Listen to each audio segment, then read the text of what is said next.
अच्छा, आपको एक एक्स्ट्रा चीज़ बताता हूँ। designer.microsoft.com ये एक वेबसाइट है। अगर आप इसको ओपन करते हैं, ये काफ़ी काम की वेबसाइट है। यहाँ पर आप थंबनेल्स वगैरह बना सकते हैं। माइक्रोसॉफ्ट की तरफ से फ्री वेबसाइट है। इसमें आप काफ़ी सारे काम कर सकते हैं। जैसे कि यहाँ पर पहले नंबर पर लिखा हुआ है इमेज क्रिएटर। आप इसको इंस्ट्रक्शन दें तो ये आपको इमेज क्रिएट करके दे देगा। दूसरे नंबर पर डिज़ाइन क्रिएटर, जैसे कि थंबनेल, तो ये थंबनेल भी आपको बना के दे देगा। उसको आप एडिट भी कर सकते हैं। जनरेटिव इरेज का एक ऑप्शन है, जिसमें कोई फालतू बंदा बैकग्राउंड में था जब आप कोई स्टंट कर रहे थे, तो वो उसको आप रिमूव कर सकते हैं। सर के बल खड़े रहने का आपको शौक है और पीछे कोई बंदा शरारतें करता रहता है आपके साथ, तो उसको रिमूव कर सकते हैं ऐसे। या फर्ज करें आप बैठे हुए कोई काम कर रहे थे, आपकी फ़ोटो किसी ने बनाई, फ़ोटो आपको बहुत अच्छी लगी, लेकिन पीछे जो बंदा था वो आपको बुरा लग रहा है, तो उसको रिमूव कर सकते हैं। मतलब क्या कि ऑटोमेटिकली वो आपको टारगेट करेगा और पिछले बंदे को रिमूव कर देगा। या आपने बैकग्राउंड इरेज करना है, वो भी कर सकते हैं। बैकग्राउंड को ब्लर भी कर सकते हैं। और ये एक नया ऑप्शन है, ब्रांड किट क्रिएटर। तो इसका मतलब ये है कि कोई अगर ब्रांड है, उसकी आपने पोस्टर या डिज़ाइन वगैरह बनाना है, तो उसके लिए वो भी आप बना कर दे सकते हैं। तो अब एआई काम आपके काफ़ी ईजी कर गया है। ये आपको ऐसी ऐसी चीज़ें बना के देता है जो कि आप पहले 2-2, 3-3 घंटे बैठ के बनाते थे। जैसे कि ये थंबनेल की बात कर रहा हूँ, जो आपके काम की चीज़ है। अगर इसको मैं ओपन करता हूँ और मैं इसको बोलता हूँ कि create a thumbnail on topic my first vlog. मैंने एक वीडियो बनाई है, पहली दफ़ा व्लॉगिंग कर रहा था, तो उस पर मैं थंबनेल बनाना चाहता हूँ। तो जनरेट पे क्लिक करते हैं, तो यहाँ पर ये थोड़ी देर में कुछ आइडियाज़ जनरेट करके दे देगा। ठीक है, ये इसने आइडियाज़ जनरेट करके दे दिए। अभी जो भी आपको डिज़ाइन पसंद आ रहा है, उसको आप ओपन करके बाद में वो थंबनेल की शक्ल आप दे सकते हैं, वो कोई मसला नहीं है। अच्छा, ये वीडियोस भी आपको छोटी छोटी बना के दे देता है, जो एनिमेटेड होती हैं। अच्छा, इसमें आप एक और चीज़ कर सकते हैं, अपनी फ़ोटो भी अपलोड कर सकते हैं। ठीक है, ऐड मीडिया पे क्लिक करके फ्रॉम योर फ़ोन या फ्रॉम योर डिवाइस। अगर मैं इसमें अपना फ़ोटो अपलोड करता हूँ, फिर देखते हैं शायद ये थोड़ा डिफरेंट किस्म का मुझे बना के दे थंबनेल। ये उसने डाल दिया जी फ़ोटो, ये देखें। ठीक है, ये इसने फ़ोटो में से बैकग्राउंड भी रिमूव किया है।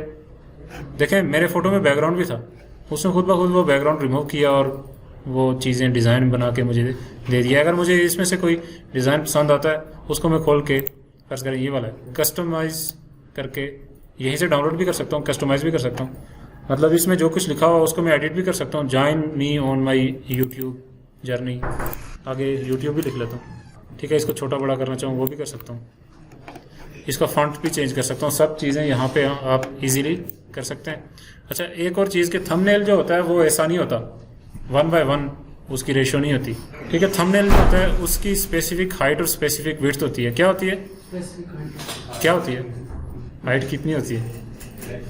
720 पिक्सल्स हाइट होती है थंबनेल की। जो यूट्यूब का थंबनेल है या फेसबुक वीडियोस का जो थंबनेल, हाइट होती है 720 पिक्सल्स और विड्थ कितनी होती है? 1280। ठीक है, ये आप कैसे चेंज करेंगे? यहाँ पर ऊपर इसका नाम लिखा हुआ, लाइट कैमरा एक्शन। जो भी आप थंबनेल वगैरह जो डिज़ाइन बनाएंगे उसका ऊपर नाम लिखा होगा, उसके ऊपर क्लिक करें। यहाँ पर रीसाइज का ऑप्शन है, रीसाइज पे क्लिक करेंगे। यहाँ से आप क्रिएट अ कस्टम साइज करेंगे। ये चीज़ गौर से देखना।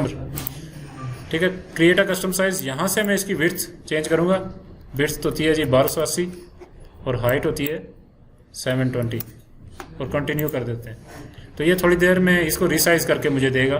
ठीक है, रिसाइज एंड रिप्लेस। तो ये जो अभी साइज़ आया है, ये साइज़ वो है जो मुझे चाहिए था। तो इसमें चीज़ें कुछ इधर उधर हुई हुई हैं थोड़ी, मैं इनको उठा के इधर उधर रखता हूँ। जो जहाँ पर मुझे चाहिए इसको मैं थोड़ा बड़ा कर देता हूँ। इन चीज़ों को भी उठा के साइड पे कर सकते हैं, थोड़ा इसको इधर रख लेते हैं। अच्छा, अब इसको मैं अगर डाउनलोड करना चाहूँ तो सिंपली बस डाउनलोड पे क्लिक करूँगा। यहाँ पर JPG PNG वगैरह में आप डाउनलोड कर सकते हैं। ज़्यादातर जो आपके थंबनेल्स होते हैं वो JPEG में ही होते हैं। ठीक है, JPEG डाउनलोड कर लें। और ये देखें, अभी जो डिज़ाइन हमने बनाया था वो रेडी हो गया।